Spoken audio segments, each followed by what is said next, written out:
श्री गणेशाय नमः। मंगला गौरी की कहानी। पंपापुर नाम का एक छोटा सा गांव था। उस गांव में साहूकार और उसकी पत्नी रहा करती थी। साहूकार के पास भगवान का दिया सब कुछ था, पर संतान नहीं थी। इससे वह बहुत दुखी था। एक दिन साहूकार के घर एक साधु आया। साहूकार ने उनका खूब आदर सत्कार किया, और जब साधु ने उनकी कुशल क्षेम पूछी तो साहूकार ने अपने निसंतान होने का दुख बताया।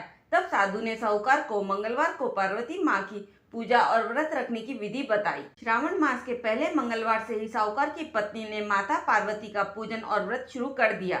अब वह हर मंगलवार व्रत किया करती थी, और ऐसा करते हुए उसे कई महीने बीत गए, पर उसने माता गौरी की पूजा और व्रत नहीं छोड़ा। और एक दिन उसकी भक्ति भाव से माता पार्वती जी प्रसन्न हुई। उसी रात साहूकार को एक स्वप्न आया, और उसने एक आवाज सुनी कि जिस आम के वृक्ष के नीचे गणेश जी बैठे हो, उस आम के वृक्ष का फल तोड़कर यदि तेरी पत्नी को खिला दे तो तुम्हें अवश्य पुत्र रत्न की प्राप्ति होगी। अब साहूकार एक ऐसे आम के वृक्ष को ढूंढने लगा। आखिर एक दिन उसे ऐसा आम का पेड़ दिखाई दे ही गया जिसके नीचे गणेश जी की मूर्ति रखी थी। तो साहूकार ने आम तोड़ने के लिए आम के पेड़ पर पत्थर मारने शुरू कर दिए। उसे आम तो मिल गया, पर अनजाने में एक पत्थर गणेश जी को भी लग गया। तब गणेश जी ने उसे श्राप देते हुए कहा कि हे स्वार्थी मनुष्य, तूने अपने स्वार्थ के कारण मुझे चोट पहुंचाई है, अतः तुझे भी एक ऐसी ही चोट लगेगी। माता पार्वती के आशीर्वाद से तुझे पुत्र रत्न की प्राप्ति तो होगी, परंतु वह 21 वर्ष की आयु तक ही जीवित रहेगा, फिर सांप के काटने से मर जाएगा। अब ऐसी आकाशवाणी सुनकर साहूकार घबरा गया। घर आकर साहूकार ने आम का फल अपनी पत्नी को खिला दिया, परंतु गणेश जी का श्राप देने वाली बात नहीं बताई। 9 महीने के बाद एक सुंदर बालक ने जन्म लिया, और साहूकार ने उसका नाम मनु रखा। जब वह 20 वर्ष का हो गया, तब वह अपने पिता के साथ व्यापार करने जाने लगा।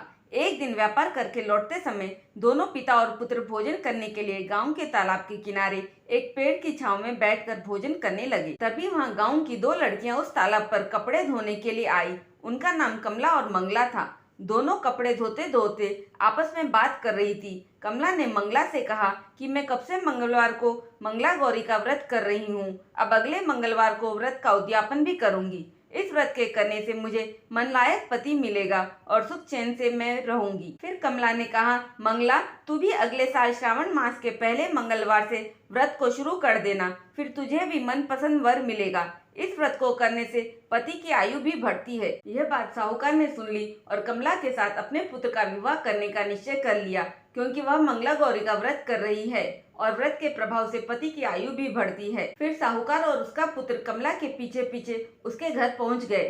कमला के पिता एक बड़े साहूकार थे।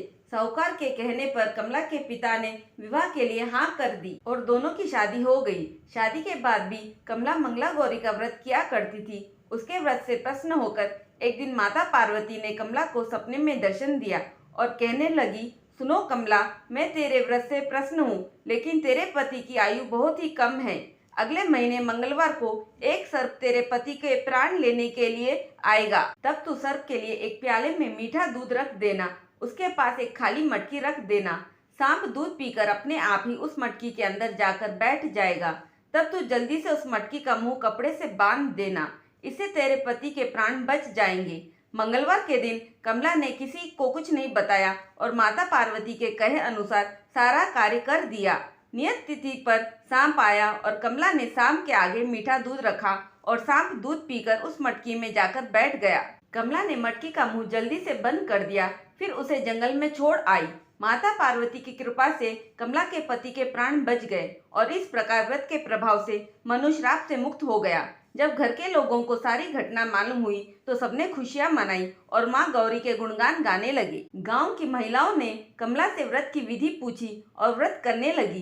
कमला ने अगले मंगलवार के दिन मंगला गौरी व्रत का उद्यापन खूब धूमधाम से किया। ब्राह्मणों को भोजन कराया, दान दक्षिणा देकर उनसे आशीर्वाद प्राप्त किया। हे मंगला गौरी, हे माता पार्वती, जिस तरह आपने कमला के पति की आयु लंबी करी, उसी तरह से इस व्रत को करने वाली सभी के सुहाग की रक्षा करना। इस कहानी को कहते सुनते और हुंकारा भरते सब पर कृपा करना, हम पर भी कृपा करना। बोलिए मंगला गौरी की जय, माता पार्वती की जय।